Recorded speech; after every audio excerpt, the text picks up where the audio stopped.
Hey YouTube, I'm doing this video because I just feel like it, and I guess it's always been up in the air as to whether or not World War III would ever actually happen. There's a lot of things at play that you would say has a risk of creating such an event, um, but the question is whether or not any country out there would ever want to risk it, and because really what you'd be looking at would be more than likely a single country starting an event and then whether or not they have allies against the rest of the world that want to fight.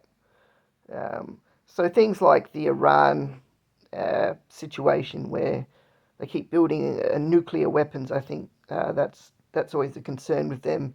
And the concern there is that obviously the Iran has said it that if they ever got nuclear weapons, they would immediately use them against Israel, and such an event would obviously bring down the wrath of the entire world on Iran. Um, and obviously, that would be a terrible situation for Israel, obviously.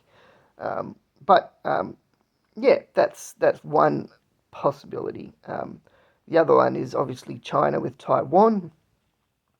Um, Although I don't believe that China, who is an economic powerhouse, would ever take such a risk when it's not really in their nature to go after other countries militarily, at least not in recent history.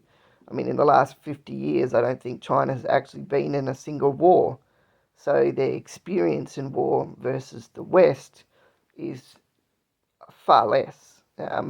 They would be ill prepared for such an event. And I think they know that. So, I mean, even though they have a lot of firepower and they're a very powerful country, they, I mean, I don't think they have the experience of moving that kind of military.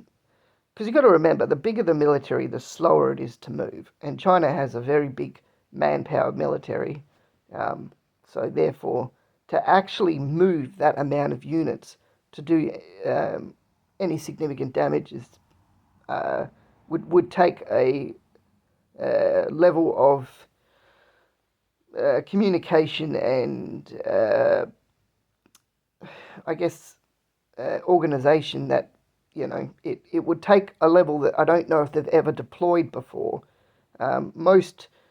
Most wars these days, you'll see that most of the battles are small skirmishes that overall form a big battle, but a lot of the time they're not like a huge number of units moving across, um, like thousands of tanks or something. That doesn't really happen. And to move that kind of units would be a sacrifice because you'd basically be leaving it at risk to artillery and bombers. So, and depending how close they are to the ocean, I guess they might be at risk of being hit by naval vessels as well. So, such an event probably wouldn't really take place. Um, I wouldn't think. And obviously, there's the North Korea thing, but at the moment, the fact is nobody did anything when North Korea was really when they were first brought their nuclear weapons to bear and showed the world that they had them. The rest of the world didn't really react to that, and I think that won't really cause a major global war anyway, because it's basically it would be a foolish endeavor. So if China was to bolster North Korea's defense and supply them with oil and that, so they can fly their jets and tanks and everything that they have, it would basically be a declaration of war against the entire world. Because obviously the only reason anyone would attack North Korea is if they attack the South. That would probably be the only single reason I could legitimately think of that would ever happen. So I don't think that would happen. I don't think that was ever their plan. I think they just want to be left alone. But yeah, there's a lot of humanitarian problems going on in North Korea. So again, I don't even know that they could get the cooperation of their own people. I couldn't see that being a realistic thing, because I mean you can't. Yeah, if no one's united, then it's it's a losing battle, because you're fighting internally as well as externally. So obviously that's probably not realistic. Um, so I mean, for the near future, I don't think that such an event will take place. I think the biggest overarching thing that you got to remember is majority of people are not interested in war, and money seems to be the ruler of most of the decision making, and anything that's ever done, it's militarily um, or what another country does. So it's usually to do with oil or money or resources. I say oil because that was the last 10 or 20 years, that was what all those wars were fought for. So, I mean, that was obvious. So I don't know if any of these countries, other than, uh, no, I don't know if any of these countries really have anything that another superpower really, really wants and is going to risk millions of lives for, or billions of lives. I don't think anyone would. Who, and also you got to say, doesn't matter which leader you got, doesn't matter how crazy they are. Well, they want to be remembered for starting a war that could potentially kill half the world's population, or something like that. Is that how you would want to be remembered?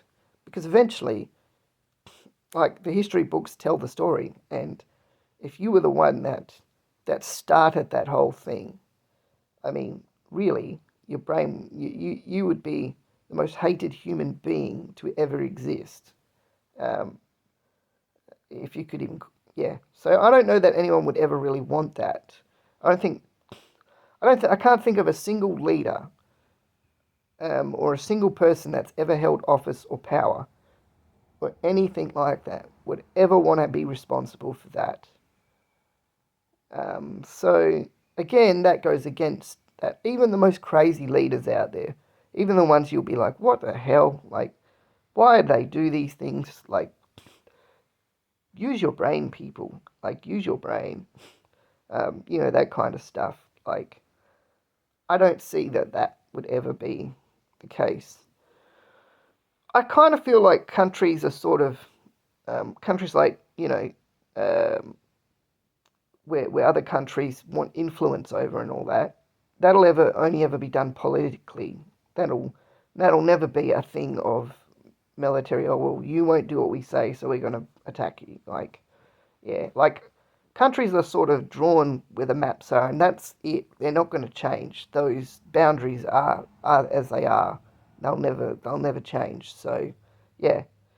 So the flashpoints like the North Korea South Korea thing, or the Iran thing, or the Taiwan thing, where those countries are at war with each other, or not at war, where there's animosity, you could say. Animosity, that's the right word.